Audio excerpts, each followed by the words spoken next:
फुटेना तुटेना चळेना ढळेना, सदा संचले मीपणे ते कळेना।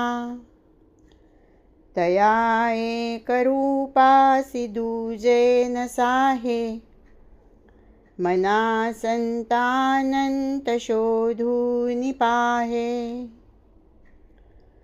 आत्मवस्तू ही कधीही फुटत नाही, तुटत नाही, ढळत नाही किंवा विचलितही होत नाही, परंतु मनात अहंकार साठल्यामुळे हे आपल्याला कळतच नाही। ती एकमेव वस्तू आहे, तेथे द्वैतभाव सहन होत नाही।